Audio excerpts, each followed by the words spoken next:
प्रकार घडलेला आहे आणि त्या प्रकारानंतर पोलिसांनी लाठीचार्ज देखील केलेला आहे. तुम्ही पोलिसांशी भेटला, अधिकाऱ्यांशी भेटला, काय बोलणं झालं आणि भिवंडी आता परिस्थिती कशी आहे तुम्ही कसं? काल जो काही भिवंडीत प्रकार घडला अतिशय निंदनीय अशी घटना आहे. त्या बाबतीतच पोलीस आयुक्तांशी मी भेटलो. संबंधित घटनेची चौकशी व्हावी.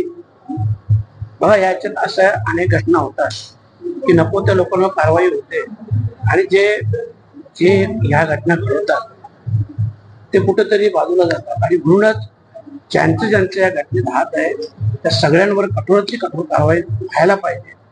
आणि पोलिसांनी देखील तसं सांगितलेलं आहे. आयुक्त साहेब स्वतः बोलले की आम्ही स्वतः या सगळ्या घटनेची चौकशी करत आहोत. अनेक ठिकाणी सीसीटीव्ही फुटेज आहेत. सीसीटीव्ही फुटेजच्या माध्यमातून हे सगळं चेक केलं जाईल आणि एक नक्की आहे, ज्यांनी ही घटना केलेली असेल, घडवली असेल, तो कुठल्याही समाजाचा असो, पण त्याच्यावर कठोरातली कठोर कारवाई होणार. परंतु हे देखील मी आपल्याला सांगतो की 3 दिवसापूर्वी देखील पद्मानगरला एक अशा प्रकारची घटना घडली होती. आपल्याला देखील कल्पना आहे. आता कालची ही घटना घडली. मी एवढंच सांगेन, आमच्या भिवंडीवासियांना आवाहन करेन की नक्की या घटना घडतात त्या घडवल्या जातात याचा देखील आपण स्वतः सगळ्यांनी विचार करायला हवा. भिवंडीत वर्षानुवर्ष आपण सर्वजण एकोप्याने एकतेने राहतो आणि भिवंडीची शांतता आज जी अखंडित आहे यात सगळे हिंदू मुस्लिम सगळे एकत्र राहिल्यामुळं ही एक संघ आणि ही शांतता अबाधित आहे. आणि असा कोणीतरी एक व्यक्ती जर हे सगळं करण्याचा प्रयत्न करत असेल तर त्या व्यक्तीवर कारवाई नक्कीच होणार. परंतु आपण सगळ्यांनी देखील या व्यक्तीपासून किंवा या घटनेचा निषेध करणारच आहोत आणि त्याच्यावर कारवाई व्हायला पाहिजे. परंतु शेवटी या शहरात शांतता राहणे ठेवणे हे सगळं तुमचं आमचं सगळ्या नागरिकांचं कर्तव्य आहे. आणि म्हणून मी भिवंडीवासियांना आवाहन करेन की काल आपली विसर्जन मिरवणूक होती, आज जुलूस आहे, या सगळ्या गोष्टी शांततेत पार पडल्या पाहिजे. तेव्हाच आपली भिवंडी शांत राहील आणि ही सगळ्यांची, सर्व पक्षीय नेत्यांची, सगळ्यांची, सर्वसामान्यांची गरज आहे. मामा, ज्या पद्धतीने महाराष्ट्रामध्ये कुठेतरी जाणीवपूर्वक असा वाद किंवा अशा पद्धतीचा जो काही प्रकार घडवण्याचा प्रयत्न होतो असं वाटतं. बघा, मी तुम्हाला सांगितलं त्या दिवशी देखील पद्मानगरला घटना घडली, कालची देखील घटना घडली. म्हणून नक्की ह्या घटना का घडतात का घडवल्या जातात याची चौकशी तर पोलीस करणारच आहे. परंतु आपण देखील सगळ्यांनी एक सुज्ञ जबाबदार नागरिक म्हणून यापासून सतर्क राहायला पाहिजे आणि या सगळ्या गोष्टींची काळजी घेऊन बघा, भिवंडीतील शांतता, कायदा, सुव्यवस्था ही कायम राहणे हे आपल्या सगळ्यांचं कर्तव्य आहे आणि सगळ्यांची जबाबदारी देखील आहे.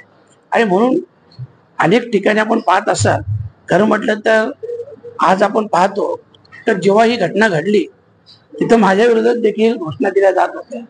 आता खरं म्हटलं तर त्या गोष्टीशी माझा काय, इतरांचा काय, कोणाचा काही संबंध नाही. हिंदू असेल, मुसलमान असेल, ज्या कोणी एका व्यक्तीने केल्या असेल तो कुठल्याही समाजाचा असो, त्याला कठोरात कठोर शिक्षा व्हावीच आणि व्हायलाच हवी. आणि माझा विश्वास आहे की पोलीस दल त्याच्यावर तशी कारवाई देखील करेल. सर,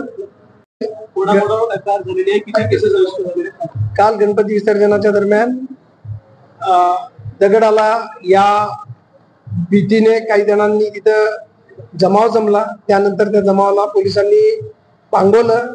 त्यानंतर काही जणांना आम्ही ताब्यात घेतलेलं आहे. त्यांच्याकडे आमचा तपास चालू आहे आणि ज्या वेळेला या तपासात पुढे आमची पुढच्या टप्प्यात जाऊ त्यावेळेला ज्यांच्यावर संशय असेल किंवा ज्यांनी ते कृत्य केलेलं असेल त्यांना अटक करण्यात. आतापर्यंत किती जणांना ताब्यात घेतलं आणि काय तपासाची दिशा आहे? आम्ही 5 ते 6 लोकांना घेतलेला आहे, पण त्यात ज्यांचा सहभाग असेल त्यांच्यावर कारवाई होईल, ज्यांचा सहभाग नसेल त्यांच्यावर कारवाई होणार नाही. आज ज्या पद्धतीला ईद मिलादुल नबीचा मिरवणूक निघाला आहे त्याच पद्धतीचं टेन्शन खालच्यासारखं आज भिवंडीमध्ये काहीतरी क्रिएट केलं जातं. नाही, माझ्या म्हणण्याप्रमाणे टेन्शन वगैरे काही नाही आहे. कालची एक घटना, या घटनेला आम्ही जमाव जमला होता, पांगवला होता. त्याच्यानंतर इथं तणाव वगैरे असा काही नाहीये. जनतेने कुठल्याही अफवेवर वगैरे विश्वास ठेवू नये. भिवंडीची जनता नेहमी शांतिप्रिय राहिलेली आहे. शांततेला त्यांनी सपोर्ट केलेला आहे. मी सर्व पत्रकार, सर्व नागरिक, सर्व जनतेला विनंती करतो की कुठल्याही अफवांवर विश्वास न ठेवता सर्वांनी आपले सण शांततेने साजरे करावे आणि पोलीस आणि सफिशियंट बंदोबस्त ठेवलेला आहे. सर, याच्या आधी देखील 2-3 अशा घटना घडल्या होत्या काही गोष्टींची तुडवून देखील झाली होती. तर या सगळ्यांचं कनेक्शन वाटते का आणि सगळ्यांचे तपास किती आपल्या पोहोच करते किंवा किती वेगवेगळ्या टीम करते त्याच्यापुढे लक्ष? प्राथमिक माहितीप्रमाणे मी आता तुम्हाला काही सांगू शकत नाही, पण जसा जसा तपास पुढे सरकेल आपल्याला शांतीनगर, भिवंडी शहर, निजामपुरा इथे वेगवेगळे गुन्हे दाखल आहेत. त्या अनुषंगाने आपण तपास करू. आमची 4 पथकं ऑलरेडी कार्यरत आहेत. त्या तपासाअंती काय निष्कर्ष येतील त्यानंतरच आम्हाला काही बोलता येईल.